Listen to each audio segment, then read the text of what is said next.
بسم اللہ الحمد للہ والصلاۃ والسلام علی رسول اللہ وعلی آلہ وصحبہ اجمعین اما بعد فاعوذ باللہ من الشیطان الرجیم بسم اللہ الرحمن الرحیم رب اشرح لی صدری ویسر لی امری واحلل عقدۃ من لسانی یفقہوا قولی۔ السلام علیکم ورحمۃ اللہ وبرکاتہ۔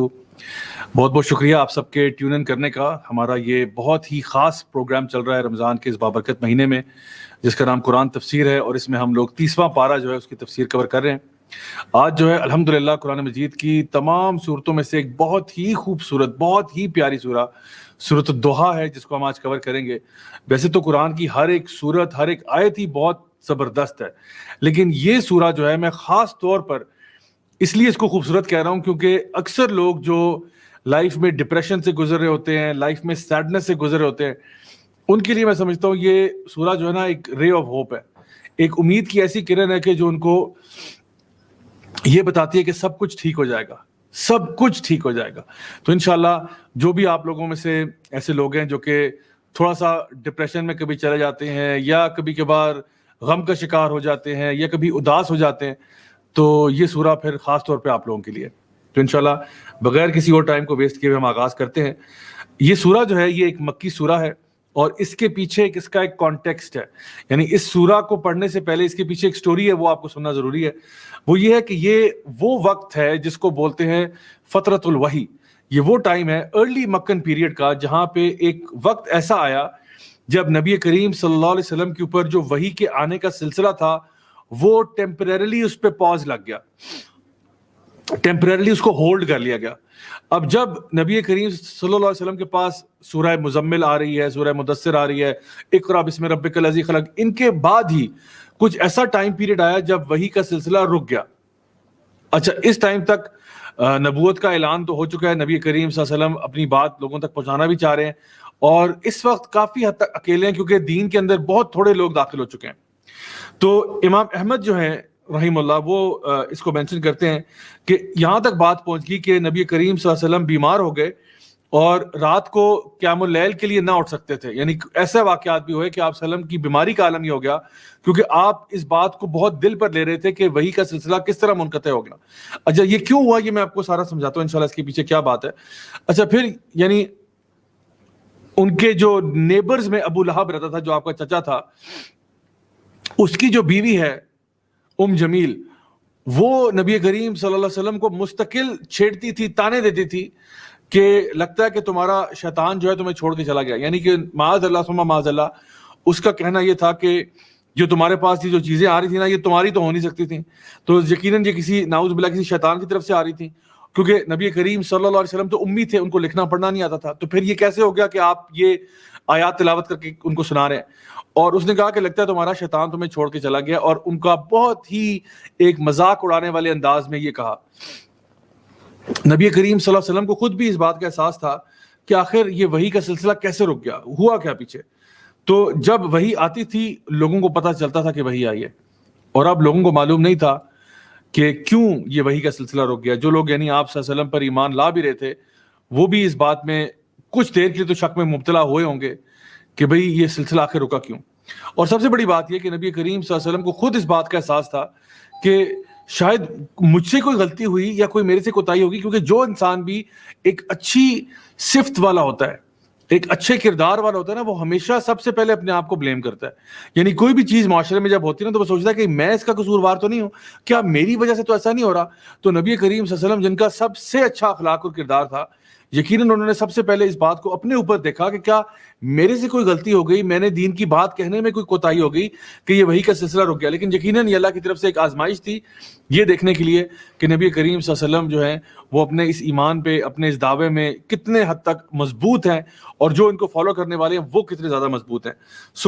جب یہ سورہ نازل ہوتی ہے والضحیٰ، تو نبی کریم صلی اللہ علیہ وسلم کے لیے اتنی خوشی کا مقام تھا، اتنی خوشی کا مقام تھا کہ فائنلی جو ہے نا وہ وحی کا سلسلہ دوبارہ سے ریزیوم ہو گیا۔ تو اس لیے میں چاہتا ہوں کہ آپ اس کی نزاکت کو سمجھیں، اس پوائنٹ کو سمجھیں کہ نبی کریم صلی اللہ علیہ وسلم کتنے ایک مشکل فیز سے گزر رہے تھے اپنے لائف کے، جہاں پہ ایک انسان اپنے آپ کو بھی سیکنڈ گیس کر رہا ہوتا ہے، اور اس موقع کے اوپر یہ سورہ جب آتی ہے تو ان کے لیے کتنی خوشی کی بات بنی۔ اچھا، یہ بات دیکھیے کہ میں نے کیوں کہا کہ آپ صلی اللہ علیہ وسلم اس بات کو اتنا سیریس لے رہے تھے، کیوں لے رہے تھے؟ کیونکہ نبی کریم صلی اللہ علیہ وسلم سب سے پہلی بات یہ پوری انسانیت کے لیے درد رکھتے تھے کہ سب کو ہدایت مل جائے. یہ سب سے پہلی بات ہے. دوسری بات یہ کہ جو مشرکین تھے, جو قریش تھے, وہ نبی کریم صلی اللہ علیہ وسلم کے خلاف کیمپین چلاتے تھے, ان کو برا بھلا کہتے تھے کہ یہ تو کاہن ہے, یہ تو جادوگر ہے, یہ نعوذ باللہ یہ کو مجنون ہے. مطلب یہ سارے تانے ان کو سننے پڑتے تھے. اور جب وحی کا سلسلہ رک گیا تو ظاہری بات ہے ان کے تانوں میں بھی اضافہ ہو گیا. اور پھر یہ کہ آپ کو یہ ڈر تھا کہ اگر میں اس مشن میں فیل ہو گیا, یعنی کہ اللہ تعالیٰ قرآن مجید میں سورۃ الکہف کے اندر, جو کہ جمعے کو آج جمعے کا دن ہمیں پڑھنی چاہیے, اس میں ارشاد فرماتے ہیں کہ یعنی آپ کا دل چاہتا ہے کہ آپ اپنے آپ کو ہلاک کر دیں, یعنی آپ چاہتے ہوں گے کہ آپ اپنے آپ کو فَلَعَلَّكَ بَاخِعٌ عَلَىٰ آثَارِهِمْ. اللہ سبحانہ وتعالیٰ ارشاد فرماتے ہیں کہ یعنی آپ کا دل چاہتا ہوگا کہ آپ اپنے آپ کو اس غم میں ہلاک کر دیں کہ یہ لوگ ایمان کیوں نہیں لاتے.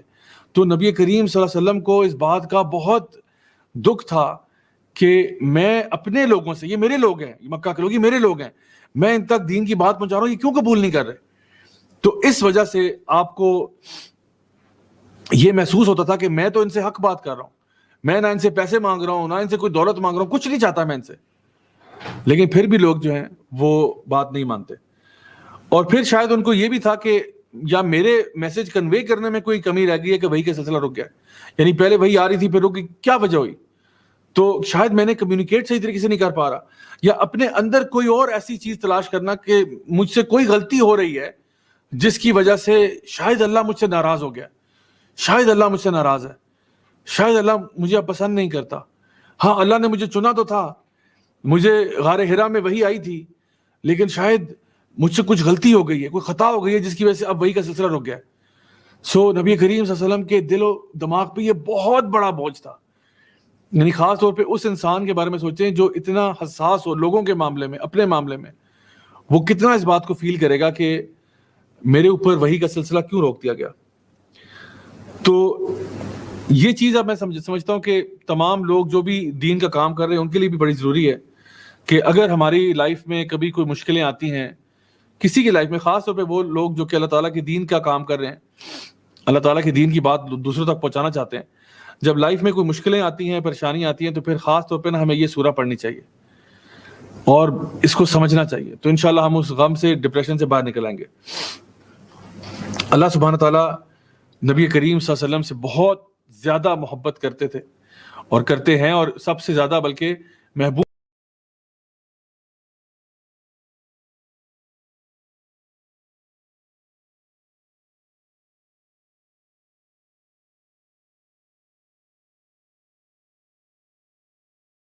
اتنا اعلیٰ اور افضل ہے, اور کس طرح سے اللہ تعالیٰ جو ہے وہ ہمیں بھی اور تمام لوگوں کو ہدایت کے راستے پر لے کے آتا ہے.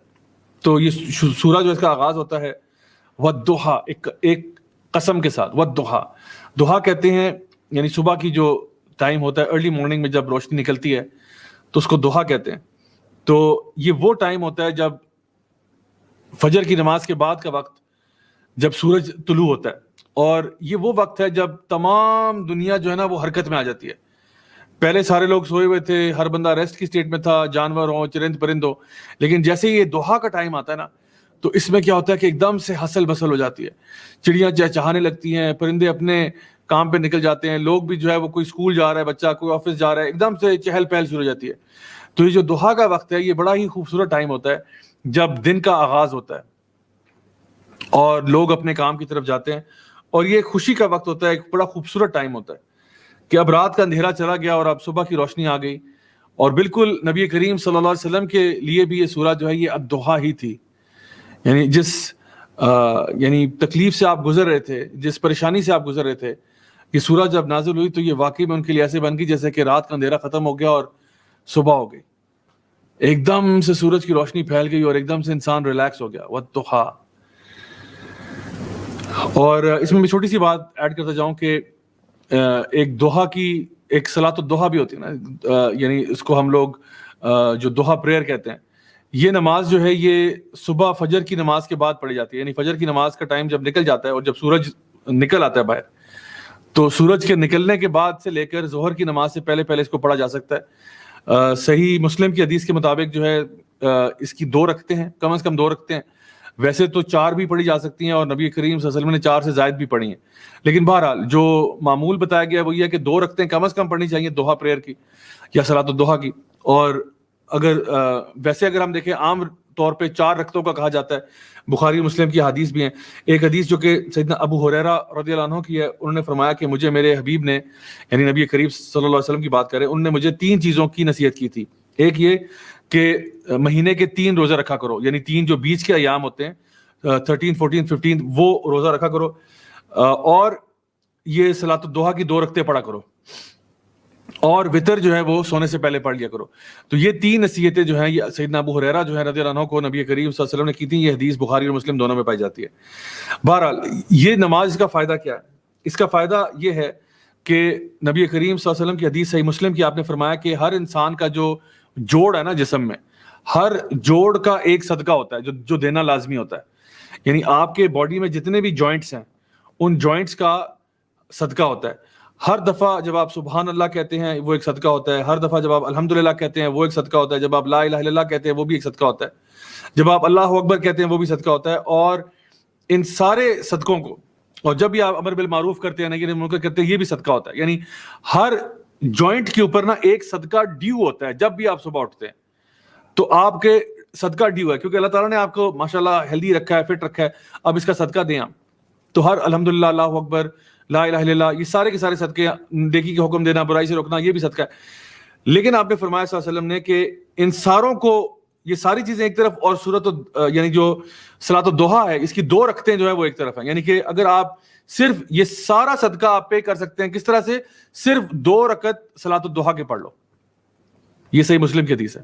تو آپ اپنے سارے جوڑوں کا صدقہ جو ہے وہ صرف یہ 2 رکعت پڑھ کے انشاءاللہ ادا کر سکتے ہیں. باقی اور انشاءاللہ امید تو یہ کہ ہم باقی کام بھی کریں گے, لیکن صرف یہ 2 رکعت پڑھ لیں تو آپ کلیئر ہیں کہ میں نے آج اپنے پورے جسم کے جتنے بھی جوڑ ہیں ان کا صدقہ دے دیا. بلکہ بعض ہمارے جو علماء ہیں وہ یہ بات اس کی ترغیب دیتے ہیں کہ اگر آپ کو, یہ میں سائیڈ نوٹ بتا رہا ہوں, اگر آپ کو کوئی بھی باڈیلی پینز ہوتی ہیں نا, خاص طور پہ جوڑوں کی تکلیف ہے آپ کو یا جوڑوں کا درد ہے, تو خاص طور پر آپ کو چاہیے کہ آپ صلاۃ الضحیٰ جو ہے وہ ضرور پڑھا کریں. انشاءاللہ الرحمن اللہ تعالیٰ آپ کی تکلیفوں کو بھی دور کرے گا جو فزیکل ایلمنٹس ہیں آپ کی.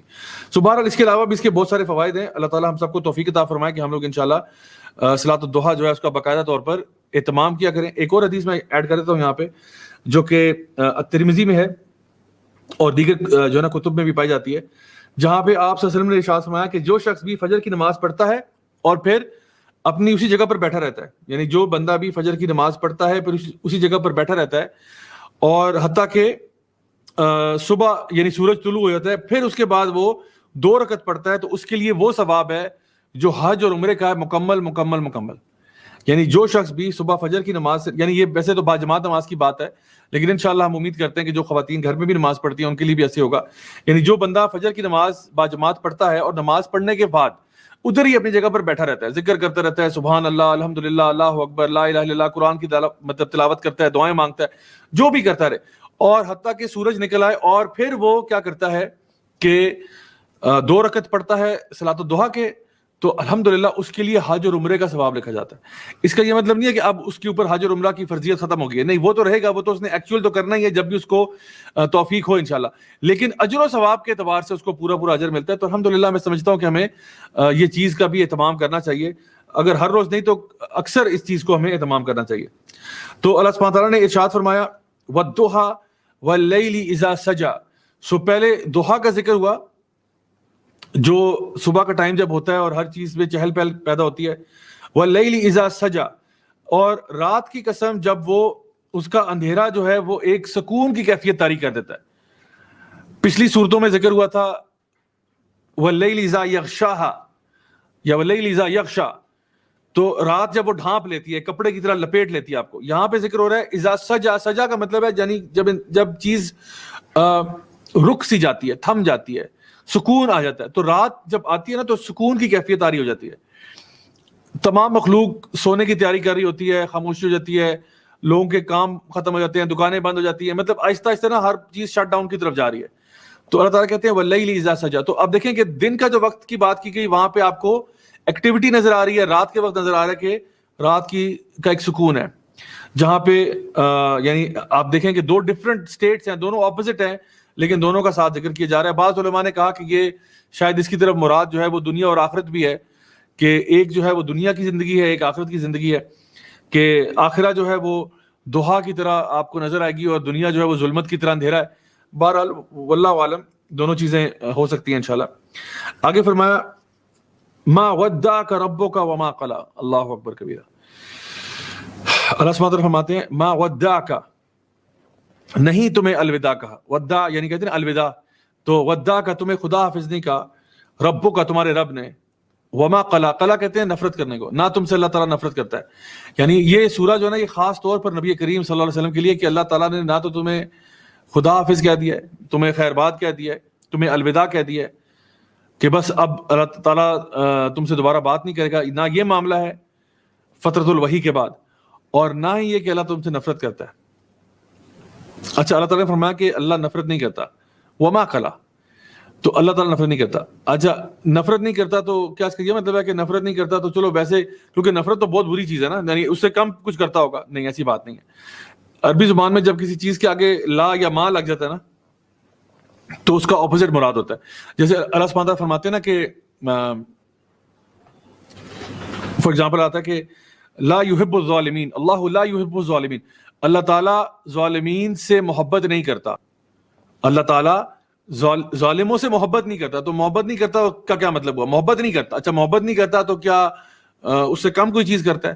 یعنی وہ کہتے ہیں نا کہ I don't love you, I like you, I like you, I don't love you but I like you. ٹھیک ہے, تو کیا یہ مراد ہے؟ نہیں, یہ مراد نہیں ہے. لا یحبو کا مطلب ہے نفرت کرنا. اللہ نفرت کرتا ہے ظالموں سے. تو یہاں پہ بات ہو رہی ہے وما قلا, اللہ تعالیٰ آپ سے نفرت نہیں کرتا, یعنی آپ سے محبت کرتا ہے. ٹھیک ہے, تو یہ ایک ذرا بڑا امپورٹنٹ پوائنٹ ہے. سو اللہ سبحانہ وتعالی نبی کریم صلی اللہ علیہ وسلم کو تسلی دے رہے ہیں کہ نہ ہی میں نے آپ کو چھوڑ دیا ہے اور نہ ہی میں آپ سے نفرت کرتا ہوں. تو یہاں پہ جو ہے نا ایک اور چیز یہ بھی ہے کہ دیکھیں پیار کا ایک اصول ہے, پیار کا ایک قانون ہے, وہ یہ ہے کہ جب انسان کچھ عرصے کے لیے اپنے محبوب سے دور رہتا ہے نا تو اس کے بعد جب ملاقات ہوتی ہے تو محبت کم ہوتی ہے, بڑھ جاتی ہے, یقیناً بڑھ جاتی ہے. تو کہتے ہیں نا ڈسٹینس میکس دا ہارٹس گرو فانڈر. تو جب آپ تھوڑے دیر کے لیے فاصلہ کریٹ ہوتا ہے نا, اس کے بعد جب دوبارہ ملتے ہیں تو محبت بڑھ جاتی ہے. چاہے وہ ہسبینڈ وائف ہوں, ہسبینڈ جو ہے وہ گیا ہوا تھا, کچھ عرصے کے بعد, مہینے 2 مہینے کے بعد واپس آیا, کسی خاص کام سے گیا ہوا تھا, تو واپس آتا ہے تو پیار محبت بڑا ہوتا ہے. یا ایک بچہ ہے وہ کہیں پڑھنے کے لیے گیا ہوا تھا, والدین سے دور تھا, کافی عرصے بعد واپس آیا, تو کتنی محبت کے ساتھ ملتے ہیں. تو یہ باتیں ہمیں عام طور پہ بھی نظر آتی ہیں. تو آپ سوچیں کہ اللہ اور اس کے رسول کی محبت کا کیا کہنا ہوگا کہ جب نبی کریم صلی اللہ علیہ وسلم پر یہ وحی آئی تو آپ کتنے خوش ہوں گے کہ اللہ تعالیٰ, اور پھر اللہ تعالیٰ خود کہہ رہا ہے کہ ما ودعک ربک وما قلی, اللہ تعالیٰ تجھے چھوڑ کے تھوڑی گیا تھا, نہ ہی اللہ تعالیٰ تجھ سے نفرت کرتا ہے, اللہ تو تجھ سے محبت کرتا ہے. اللہ کے بندے, اللہ تو تجھ سے محبت کرتا ہے. اور یہ ایک بہت ہی خوبصورت ریلیشن شپ ہے اللہ اور اس کے رسول کا. اللہ تعالیٰ فرماتے ہیں قرآن مجید میں سورہ آل عمران میں, قل ان کنتم تحبون اللہ فاتبعونی یحببکم اللہ ویغفر لکم ذنوبکم. اگر تم دعویٰ کرتے ہو کہ تم اللہ سے محبت کرتے ہو, یعنی میری آپ کی بات ہو رہی ہے, اگر ہم دعویٰ کرتے ہیں کہ ہم اللہ سے محبت کرتے ہیں تو کیا کریں؟ فاتبعونی, نبی کریم صلی اللہ علیہ وسلم کی اتباع کرو, ان کی پیروی کرو, ان کے نقش قدم پہ چلو. پھر کیا ہوگا؟ یحببکم اللہ, پھر اللہ تم سے محبت کرے گا, ویغفر لکم ذنوبکم, اور تمہارے گناہوں کو معاف کر دے گا. تو اگر تم چاہتے ہو کہ اللہ تم سے محبت کرے تو تم کیا کرو؟ نبی کی اتباع کرو, نبی کی پیروی کرو, نبی کے نقش قدم پر چلو. یہ تم نے کرنا ہے. یعنی اللہ تعالیٰ نے اتنا زیادہ جوڑ دیا نبی کریم صلی اللہ علیہ وسلم کی اتباع کو اپنے ساتھ کہ اللہ سے محبت کا پروف یہ ہے کہ تم نبی کی پیروی کرتے ہو, ورنہ تمہارے دعوے جھوٹے ہیں, سب جھوٹ ہے, 2 نمبر باتیں ساری, کہ جی ہم تو جی اللہ سے بڑی پیار کرتے ہیں, اللہ سے بڑی محبت ہے. جی کیا محبت ہے؟ جب تک تم نبی کی سنت پہ نہیں فالو کرو گے تو کیا تمہاری محبت کے دعوے سارے کھوکھلے ہیں. کیونکہ اللہ خود کہہ رہا ہے کہ میری محبت کا اگر تم دعویٰ کرتے ہو تو اس کا تقاضا صرف یہی ہے کہ تم نبی کی اتباع کرو. اللہ اکبر, اتنی کلوزنس ہے اللہ اور اس کے پیارے حبیب صلی اللہ علیہ وسلم میں. اور یہاں پہ کہا ما ودعک ربک, تیرا رب, کہ تیرا رب کیسے تجھے چھوڑ کے جاتا. تیرا رب یعنی اللہ تعالیٰ اپنی نسبت جوڑ رہے ہیں نبی کریم صلی اللہ علیہ وسلم کے ساتھ کہ میں تیرا ہی رب ہوں. یہ نہ سوچ کے اللہ تعالیٰ تجھے چھوڑ کے چلا گیا تھا, نہیں چھوڑ کے گیا, تیرا رب ہوں میں. وما قلی وللآخرۃ خیر لک من الاولی, اور یقیناً جو آخرت ہے وہ بہتر ہوگی تمہارے لیے اولا سے, جو پہلے آنے والی ہے اس سے. اب اس سے ایک مراد دنیا ہے کہ تمہاری آخرت جو ہے وہ دنیا سے بہتر ہوگی. لیکن یہاں پہ کہا گیا آخرتی والاولا, اولا جو پہلے والی, آخرتی جو ہے نا دنیا نہیں کہا یہاں پہ, وللآخرۃ خیر لک من الدنیا نہیں کہا, من الاولا کہا یہاں پہ, تو جو پہلے آنے والی. تو اس کے پھر کچھ انٹرپریٹیشنز اس کے علاوہ بھی ہوئی کہ دنیا اور آخرت کے علاوہ بھی شاید کوئی معنی ہو سکتے ہیں اس کے. یعنی اللہ سبحانہ تعالیٰ نبی کریم صلی اللہ علیہ وسلم کو یہ کہہ رہے ہیں کہ تمہاری جو آخرت ہے وہ اس دنیا سے بہتر ہے, ظاہر سی بات ہے, اور جو آپ کی اسٹرگلز ہیں, جو آپ کی محنتیں ہیں, ان کا یقیناً آپ کو بہت زبردست اجر ملنے جا رہا ہے. اگر ہمیں یہ بات سمجھ میں آ جائے نا کہ ہماری آخرت, مجھے اور آپ کو یہ بات سمجھ میں آ جائے کہ آخرت جو ہے وہ اولا سے, دنیا سے بہتر ہے, تو آپ فجر کی نماز کے لیے نا چھلانگ مار کے اٹھیں گے. آپ کے لیے اللہ کی راہ میں خرچ کرنا بڑا آسان ہو جائے گا. آپ کے لیے دوسروں کو دین کی دعوت دینا آسان ہو جائے گا. وہ کام لوگوں کے لیے کرنا, لوگوں کی مدد کرنا آپ کے لیے آسان ہو جائے گا. وہ چیزیں جو آپ کا حق ہے اور کوئی پورا نہیں کر رہا, اس کو معاف کرنا آپ کے لیے آسان ہو جائے گا. اور جو بھی چیز آپ کے پاس مال کی ہے وہ آپ شیئر کرنے میں کوئی قباحت محسوس نہیں کریں گے. نوجوانوں سے میں خطاب کرتا ہوں اور یہ کہتا ہوں کہ جب آپ پیزا آرڈر کرتے ہیں نا, تو پیزا کی وہ سلائس جو ایک ہی رہ گئی ہے ڈبے میں, وہ شیئر کرنا آسان ہو جائے گا آپ کے لیے جب آپ یہ سمجھ جائیں کہ وَلَلْآخِرَةُ خَيْرٌ لَكَ مِنَ الْأُولَىٰ, کہ آخرت جو ہے نا وہ ادھر سے بہتر ہے. تو ہوتا ہے نا کبھی کبھار پیزا منگوایا, ساری سلائسز ایک رہ گئی ہے, اب اس ایک کے پیچھے گھر کے سارے بچے لڑ رہے ہیں, تو جس کا فوکس آخرت پہ ہے نا, اس کے لیے وہ آخری سلائس دینا کوئی مسئلہ نہیں ہے, کہتے لے لو مجھے مل جائے گی, کیونکہ مجھے آخرت کا اجر زیادہ عزیز ہے. سو یہ ہمارا ایک پیراڈائم شفٹ ہے, یعنی انسان کی سوچ میں ایک شفٹ آتا ہے. تو یہاں پہ ایک چیز یہ بھی ہے کہ نبی کریم صلی اللہ علیہ وسلم کی اگر لائف کو ہم دیکھیں تو اگر ہم ان کی لائف ٹائم کی بات کریں, کہ لائف پیریڈ کی بات کریں, اگر ہم آخرہ اور اولا کی بات یہ کریں کہ جو آپ کا اینڈ آف یور لائف جو ہے وہ بہتر ہوگی پہلے سے. اس سے کیا مراد دی جائے؟ اس سے یہ مراد دی جائے کہ آپ, یعنی آپ دیکھیں کہ آپ کی شروع کی لائف تو جو ہے ٹھیک ہے, جو آپ پہ نبوت آئی, تو آخر میں کیا ہوگا؟ آخر میں تو دیکھیں بہت سارے اسٹرگلز ہوئے, مثلا ہجرت کرنی پڑ گئی, مختلف قسم کے ٹارچر کیے گئے, سینکشن لگائے گئے, غزوہ بدر ہوئی, غزوہ احد ہوئی, غزوہ خندق ہوئی, ٹھیک ہے, یہ ساری چیزیں ہوئیں, اور طرح طرح کے پریشانیاں, مشکلیں آئیں. تو یہ کیسے کہہ دیا کہ جی آپ کی جو آخر والی زندگی ہے, اگر ہم لوگ دنیا کی بات کریں صرف, کہ دنیا میں جو لیٹر پیریڈ آپ کی لائف کا وہ بہتر ہوگا ابھی کی حالت سے. اس کی ایک جو تشریح جو بیان کی گئی جو بڑی خوبصورت ہے, وہ یہ ہے کہ جب نبی کریم صلی اللہ علیہ وسلم شروع میں تھے نا, تو اکیلے تھے, بالکل اکیلے تھے, تنے تنہا. اور آگے جا کے نا ٹھیک ہے ہجرت بھی ہوئی, غزوہ بدر بھی ہوئی, احد بھی ہوئی, خندق بھی ہوئی, سب ہوئی, لیکن اب آپ ایک کلیکٹیو تھے.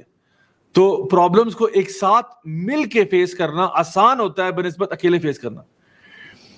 اس لیے یہ پروو کرتی ہے بات کہ جب آپ لوگوں کے ساتھ کلیکٹیو میں رہتے ہیں نا, آپ کے اوپر یہ دیکھیں, آپ اپنی فیملی میں چینج ہوئے. فار ایگزامپل, آپ کی فیملی کو اتنی پریکٹسنگ نہیں تھی, آپ نے دین کو فالو کرنا شروع کیا, آپ اکیلے تھے, اور آپ پہ پوری دنیا کا یعنی جو ہے نا حملہ ہوا ہے کہ تم دیکھو جمعہ 8 دن مولوی ہو گئے, فلاں ہو گئے, ڈمکا ہو گئے. اب اکیلے فیس کرنا نا بڑی اسٹرینتھ چاہیے ہوتی ہے, بڑا ول پاور چاہیے ہوتی ہے, بڑا ریزولو چاہیے ہوتا ہے.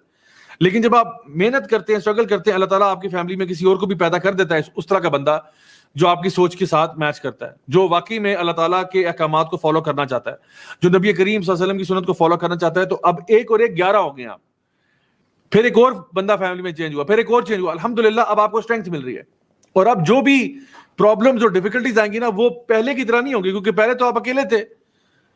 کہتے ہیں می اگینسٹ دا ورلڈ, آپ اور پوری دنیا آپ کے خلاف کھڑی ہوئی ہے. لیکن اب کیا ہے, اب آپ کے ساتھ اسٹرینتھ مل رہی ہے آپ کو.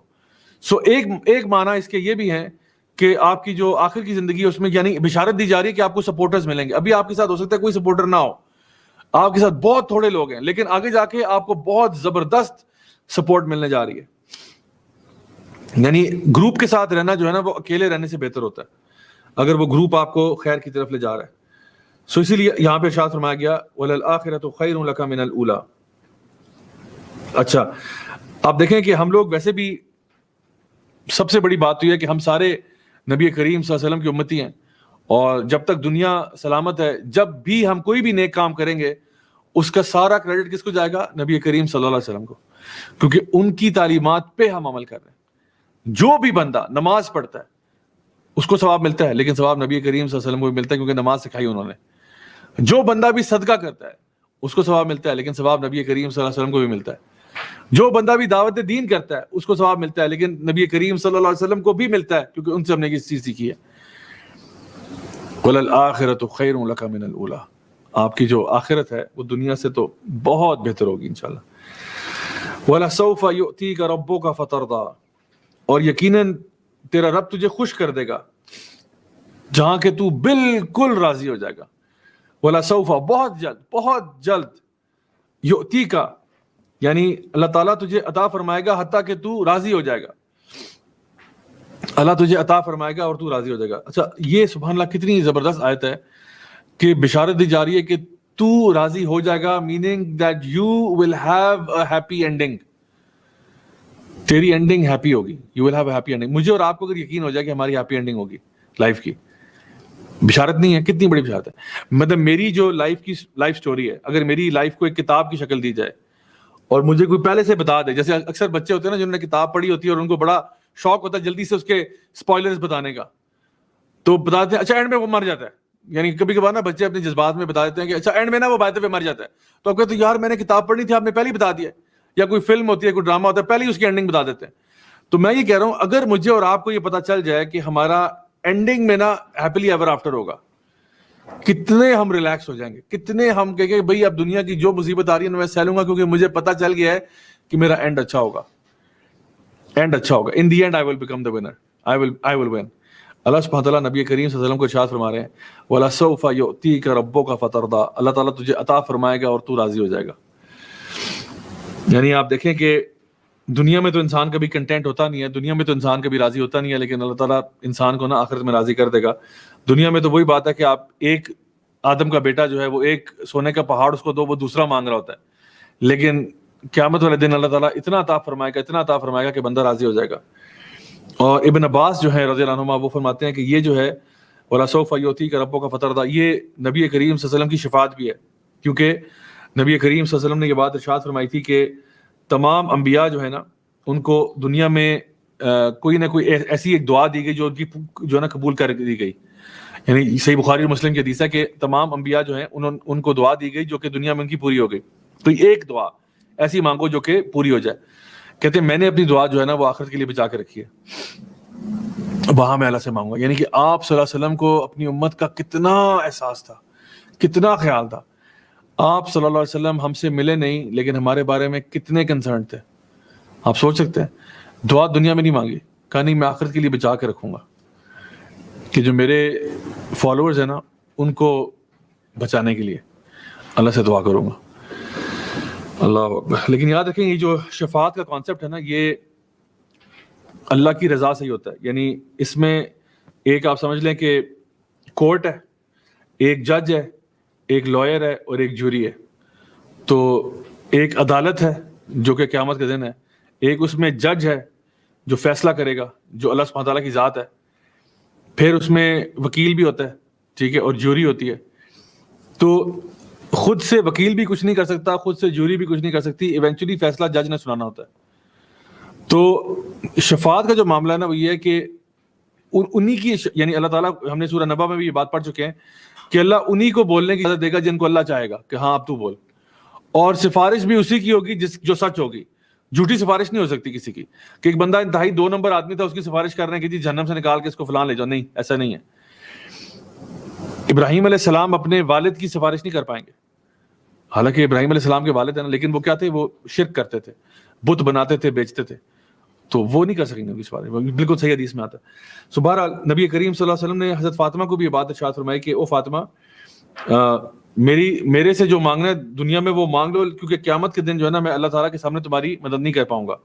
یعنی یہ چیز ہے کہ جو بھی ہر بندہ جو ہے وہ اپنے اون پہ ہے، یہ نہ سمجھے کہ اگر آپ کی فیملی میں کوئی نیک شخص ہے تو جی وہ ہمیں پار لگا دے گا، نہیں، ہر بندہ اپنا جواب دے ہوگا، ہر بندہ نفسی کا عالم ہوگا، ہر بندہ اپنے کیے کا خود جواب دے گا کہ میں نے یہ کیوں کیا تھا آخر۔ تو اللہ سبحانہ تعالیٰ یہاں فرما رہے ہیں کہ وہ نبی کریم صلی اللہ علیہ وسلم کو وَلَسَوْفَ يُؤْتِيكَ رَبُّكَ فَتَرْضَىٰ، ایک مطلب اس میں یہ بھی ہے کہ فتح مکہ کی بشارت دی جا رہی ہے. یہ اس نے نبی کریم صلی اللہ علیہ وسلم کو بہت خوشی دی فتح مکہ نے.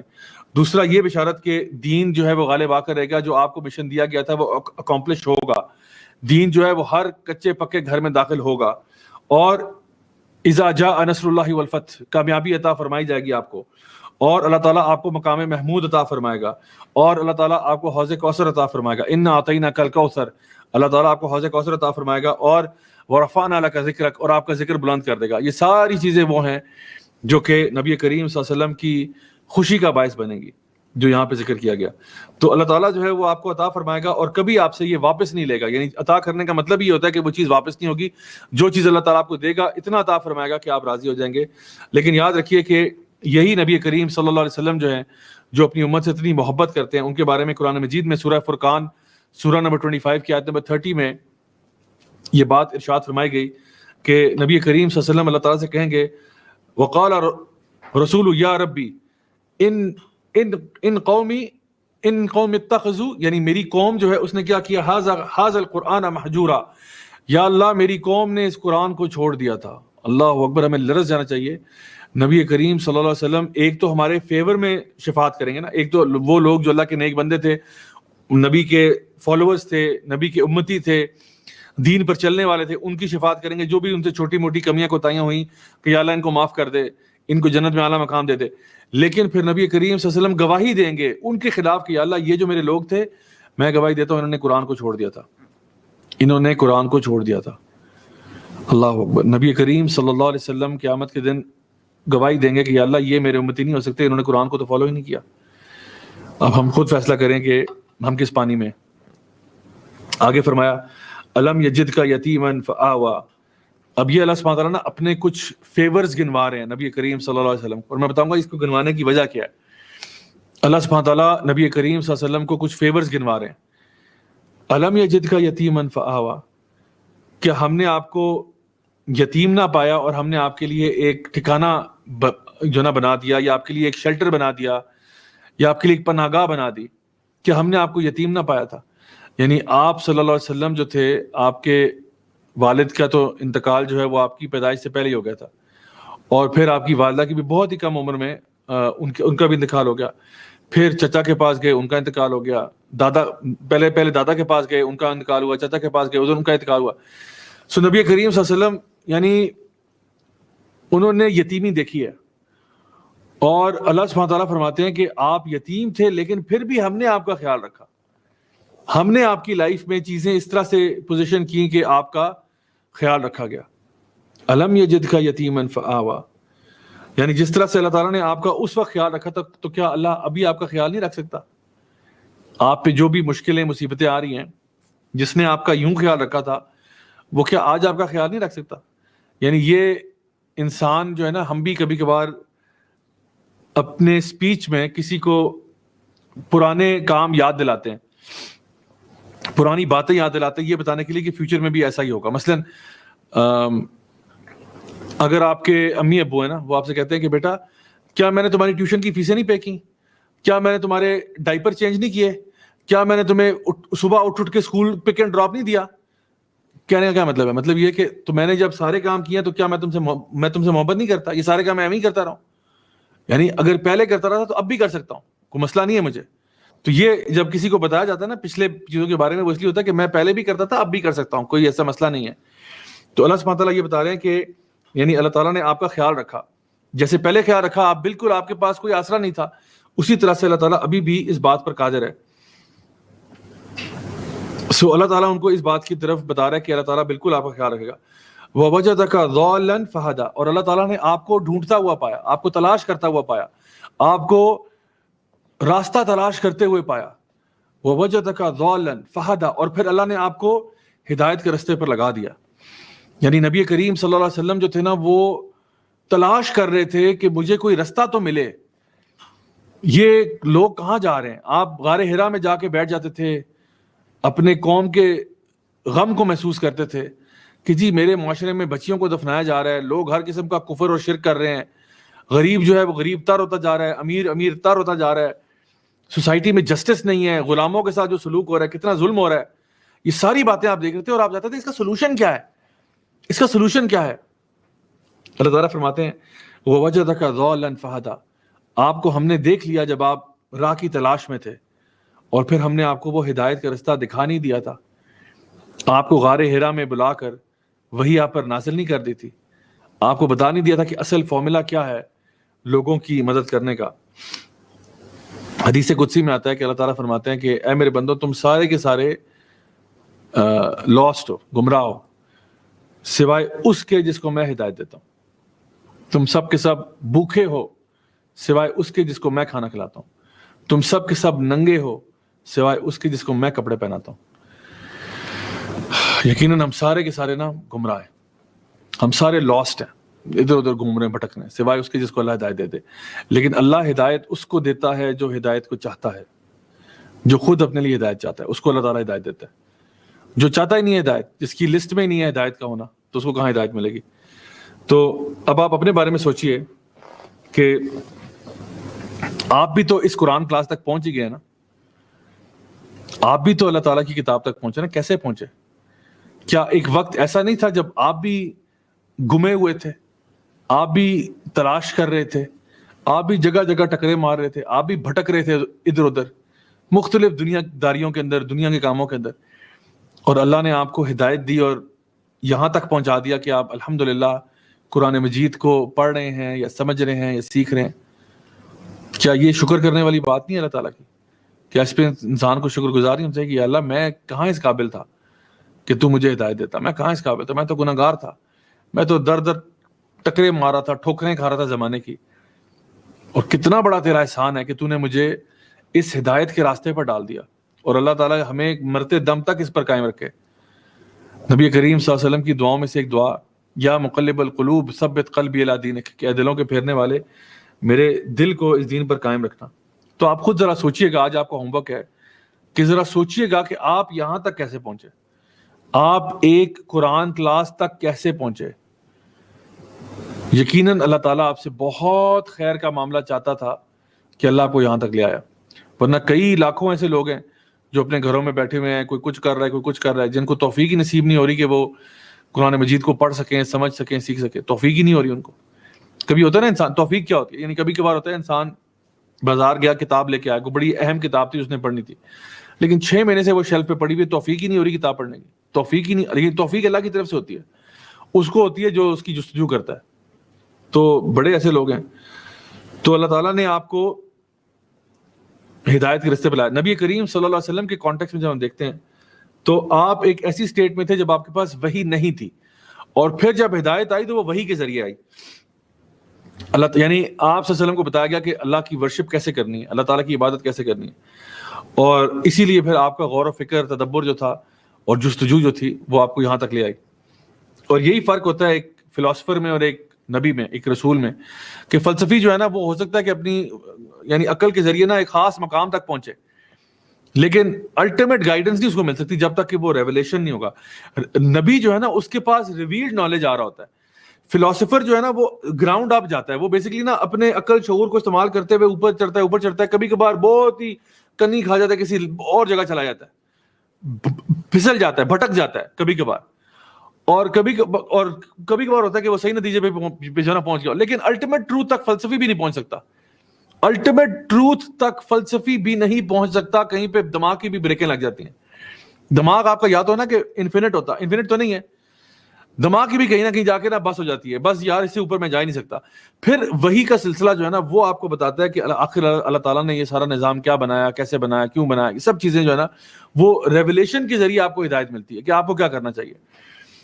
تو اللہ تعالیٰ نے فرمایا کہ وَوَجَدَكَ ضَالًّا فَهَدَىٰ وَوَجَدَكَ عَائِلًا فَأَغْنَىٰ، اور اللہ تعالیٰ نے آپ کو عائلن کا مطلب ہے یعنی ایک انسان جو غربت میں ہوتا ہے، جو فقیری میں ہوتا ہے، جس کے پاس اس کے بیئر نیسیسٹیز جو ہیں وہ نہیں ہوتے اس کے پاس، فَأَغْنَىٰ، اور اللہ تعالیٰ نے آپ کو سیلف سفیشینٹ کر دیا، اللہ نے آپ کا یہ غم ہی نکال دیا، یہ جو پاورٹی والا غم ہے نا یہ اللہ تعالیٰ نے دور کر دیا۔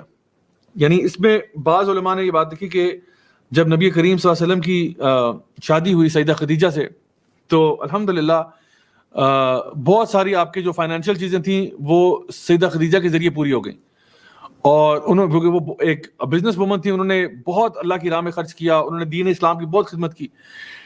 اور نبی کریم صلی اللہ علیہ وسلم کی ٹوٹل جو فکر تھی نا, وہ یہ بھوک اور پیاس نہیں تھی, آپ کی ٹوٹل فکر جو تھی وہ اللہ تعالیٰ کا دین بن گیا, اور اللہ نے ان کو باقی ساری چیزوں سے فری کر دی. اور یہ اللہ کا اصول ہے بائی دا وے, میں آپ کو بتاؤں, جب بھی آپ اپنی فکر اللہ تعالیٰ کے دین کو بنا لیتے ہیں, اللہ تعالیٰ آپ کی تمام فکروں کو دور کر دیتے ہیں.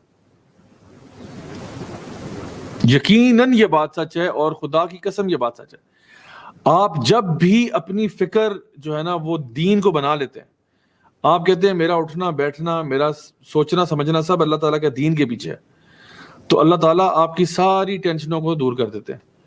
جہاں پہ نبی کریم صلی اللہ علیہ وسلم کے لیے فرمایا کہ وَوَجَدَكَ عَائِلًا فَأَغْنَا, اور آپ کو ہم نے غربت میں بھی دیکھا, یعنی فقر و فاقے کی کیفیت میں بھی دیکھا, اور آپ کو ہم نے غنی کر دیا, آپ کو اس ٹینشن سے بالکل دور کر دیا. ایک تو فزیکلی ویسے بھی دور کر دیا, آپ کی جو ہے نا کنڈیشن کو, فتح مکہ بھی ہوئی, سب کچھ ہوا, اور رومن پرشین امپائرز بھی گری, اور مسلمانوں کے پاس خزانے بھی آئے, وہ بھی ہوا. لیکن سب سے بڑی بات یہ کہ یہ فکر اب آپ کی نہیں رہی.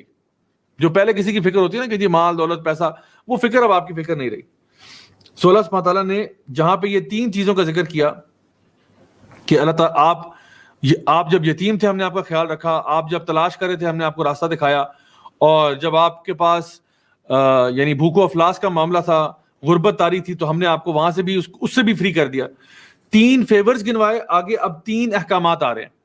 تو پھر اب آپ کو کیا کرنا چاہیے؟ جب اللہ تعالیٰ نے آپ کو یوں مدد کی آپ کی, تو اب آپ کو کیا کرنا چاہیے؟ اللہ تعالیٰ فرماتے ہیں فَأَمَّا الْيَتِيمَ فَلَا تَقْهَرْ, تو پھر آپ یتیم کے ساتھ تقہر یعنی وہ نہ کریں. آپ یعنی اس کو, ایک ہوتا ہے تغلب, اس پہ غالب نہ ہو. غالب ہونا تغلب اور چیز ہے, اور تقہر اور چیز ہے. تقہر کا مطلب ہے کہ کسی پہ غالب بھی آنا اور اس کو بے عزت بھی کرنا. تو آپ یتیم کو بے عزت نہ کریں. کیوں؟ کیونکہ نبی کریم صلی اللہ علیہ وسلم خود چونکہ یتیم تھے, آپ بہتر یتیموں کا دکھ سمجھتے تھے. یتیم سے مراد ایک تو یتیم ہے, دوسرا جو نا یتیم سے مراد وہ بھی ہے جس کا کوئی والی وارث نہیں ہوتا, جو معاشرے کا دھتکارا ہوا بیچارہ ہوم لیس کوئی شخص ہے, بالکل کوئی اس کا نہیں ہے, آسرا ہی نہیں ہے اس کا کوئی. تو آپ خود چونکہ اس کیفیت سے گزرے ہیں, آپ بہتر انڈرسٹینڈ کرتے تھے کہ آپ نے کسی یتیم کے ساتھ, کسی ایسے کے ساتھ جو کہ اسٹیٹس میں لو ہے, اس کے ساتھ زیادتی نہیں کرنی, اس کو اوپریس نہیں کرنا, اس پہ ظلم نہیں کرنا. تو کہا یہ جا رہا ہے کہ اب آپ جو ہے نا, جس طرح ہم نے آپ کا خیال رکھا تھا, آپ یتیم تھے ہم نے آپ کا خیال رکھا, اب آپ بھی جو ہے نا خود بھی یہ کریں, دوسروں کو بھی یہ تلقین کریں کہ جو معاشرے کے ڈاؤن ٹراڈن طبقہ ہے ان کے ساتھ آپ کا رویہ اور سلوک بہت اچھا ہونا چاہیے. فَأَمَّا الْيَتِيمَ فَلَا تَقْهَرْ وَأَمَّا السَّائِلَ فَلَا تَنْهَرْ, اور جو سائل ہے, جو سوال کرنے والا ہے, فَلَا تَنْهَرْ, اس کے اوپر آپ لٹرلی تنہر نہر سے نکلا ہے, جس طرح جنات تجری من تحت الانہار, انہار وہ نہریں بہیں گی نا وہاں پہ. تو تنہر کا مطلب ہے کہ آپ ایک بندے کے اوپر اتنا اس کے اوپر غصہ کرنا, اس کو انسلٹ کرنا کہ جس طرح ایک وہ اس کو لگ رہا ہے کہ میں جیسے کسی نہر کے آگے کھڑا ہوں, مطلب پانی بہہ جا رہا ہے, بس میری بےزتی ہوئی جا رہی ہے. تو سوال کرنے والے کو بے عزت نہیں کرنا, سوال کرنے والے کو ڈانٹنا نہیں ہے. یہ کہا جا رہا ہے سوال کرنے والا کون ہوتا ہے؟ کوئی شخص بھی جو آپ سے کوئی دنیاوی سوال پوچھ رہا ہو, کوئی معاملہ پوچھ رہا ہو, یا پھر کوئی آپ سے پیسے کا سوال کر رہا ہو, تو اس کو ڈانٹنا نہیں ہے. اب دیکھیں یہاں پہ ایک بڑا اہم سوال ہے, وہ یہ کہ بھیک مانگنا ویسے اسلام میں حرام ہے, ٹھیک ہے, بھیک مانگنا اسلام میں حرام ہے, لیکن بہت سے لوگ بھیک مانگ رہے ہیں. تو عام طور پہ علماء کہتے ہیں کہ جو بھیک مانگنے والے آج اویلیبل ہیں مارکیٹ میں, یہ 99.9% جو ہے یہ 2 نمبر ہوتے ہیں. یہ ایک عام مشاہدہ ہے. 99.9% یہ بڑے بڑے مافیاز چلا رہے ہوتے ہیں. یہ جو بھیک مانگنے والے آپ کو سڑکوں میں نظر آتے ہیں, یہ بیسیکلی ایک مافیا کا حصہ ہوتے ہیں. تو اس کو علماء بیان کرتے ہیں کہ ان کو آپ انکریج نہ کریں, کیونکہ بھیک مانگنا حرام ہے. ان کو یا تو کسی کام پہ لگائیں, اور میں نے خود کئی دفعہ یہ ٹرائی بھی کیا ہے کہ میں کسی بھی بھیک مانگنے والے کو کہتا ہوں نا کہ آپ ہمارے ساتھ جاب کر لو, وہ انکار کر دیتا ہے. کیوں میں 10-15 ہزار روپے کی جاب کروں جب مجھے یہاں پہ میں 30,000 روپے کما رہا ہوں چوک پہ کھڑے ہو کے.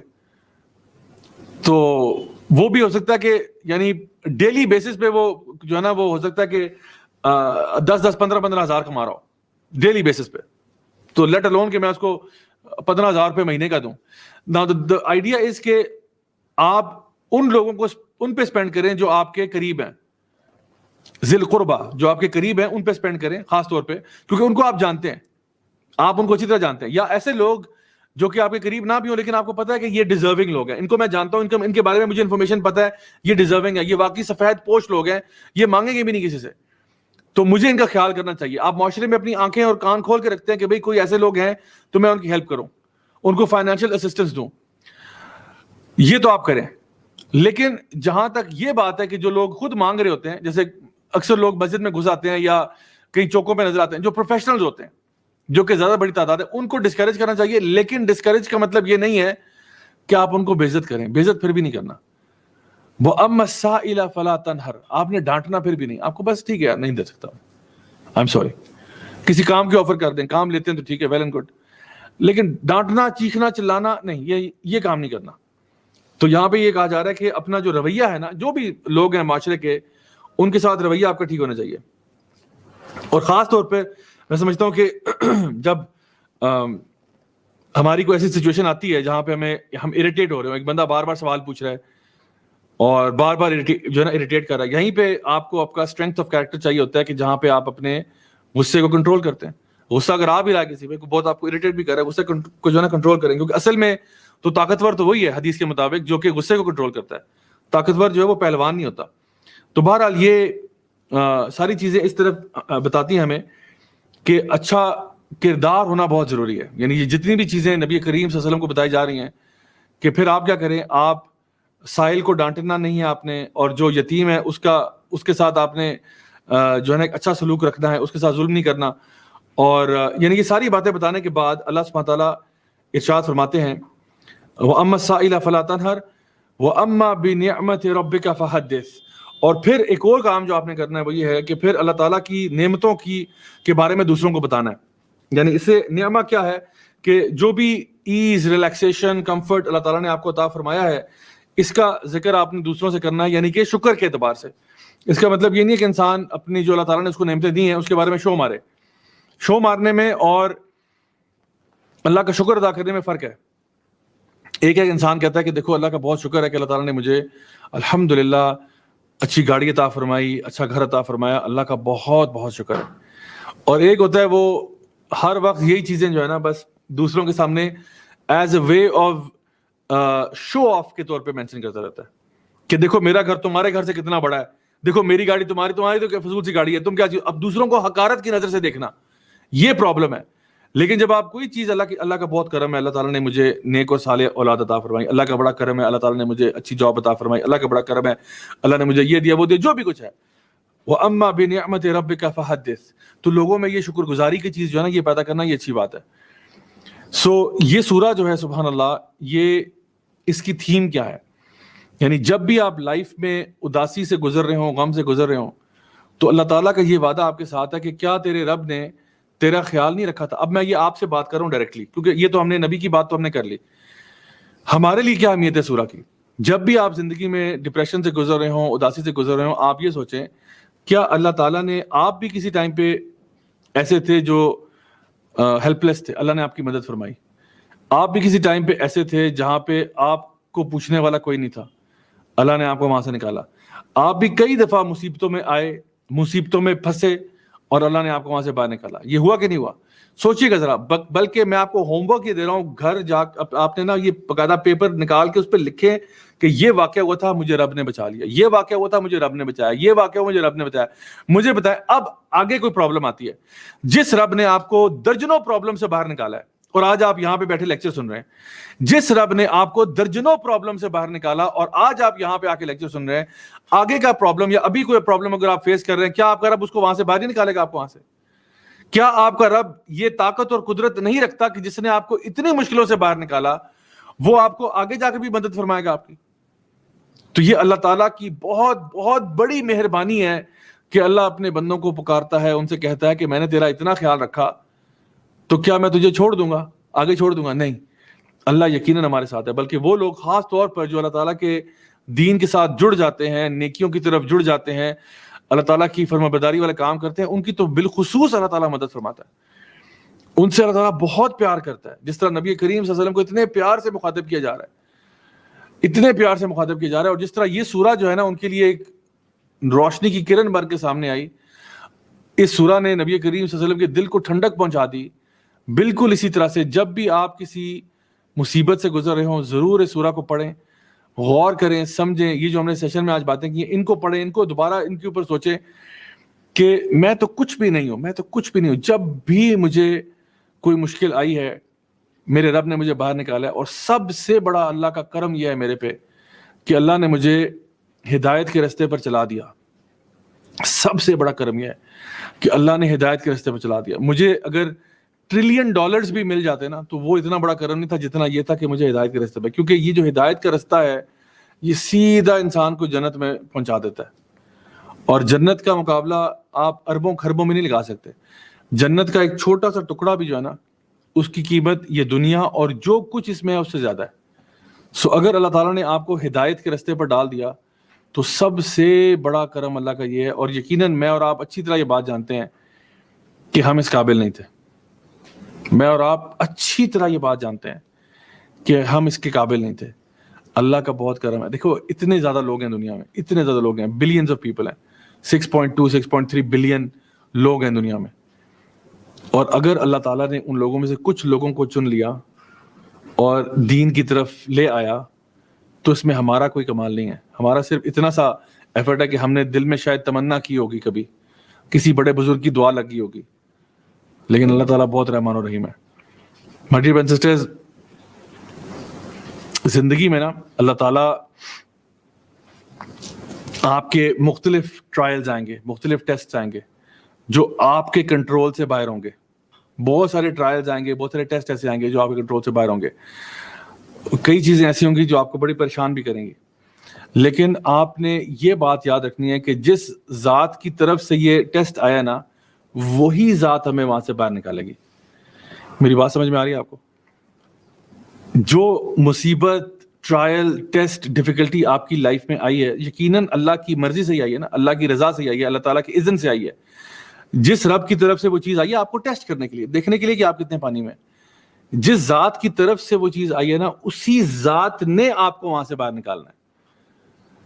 تو پھر میں اس ذات کے ساتھ بنا کے رکھوں یا بگاڑ کے رکھوں یہ مجھے بتا دیجیے گا. جس ذات نے مجھے میری پرابلم سے باہر نکالنا ہے، میری مصیبتوں کو دور کرنا ہے، اس سے میں بنا کے رکھوں کہ بگاڑ کے رکھوں. یہ آج کی پوری سورہ کی سمری ہے. تو انشاءاللہ میں دعا کرتا ہوں کہ اللہ تعالیٰ ہمیں اپنے نیک بندوں میں شامل کرے، اپنے انبیاء، صدیقین، شہداء، صالحین میں. اللہ تعالیٰ ہم سب کو راضی کر دے، ہم سب سے خوش ہو جائے، ہماری جو بھی پریشانیاں ہیں، مشکلیں سب کو دور فرمائے. جو بھی ہم میں سے لوگ بیمار ہیں اللہ تعالیٰ ان کو شفائے کاملہ عاجلہ نصیب فرمائے. جو بھی ہم میں سے پریشان حال ہیں اللہ تعالیٰ ان کی پریشانیوں کو، مشکلوں کو، مصیبتوں کو دور فرمائے. اللہ تعالیٰ ہم سے نیک اعمال لے، خوب سارے نیک اعمال لے اور ان کا بھرپور اجر عطا فرمائے. ہمیں دنیا میں بھی خیر عطا فرمائے اور آخرت میں جنت الفردوس میں اعلیٰ مقام نصیب فرمائے. انشاءاللہ آپ لوگوں سے اب کل ملاقات ہوگی. تب تک کے لیے اپنا بہت خیال رکھیے گا. سبحانک اللہم و بحمدک، اشہد ان لا الہ الا انت، استغفرک و اتوب الیک. بارک اللہ فیکم، والسلام علیکم ورحمۃ اللہ وبرکاتہ.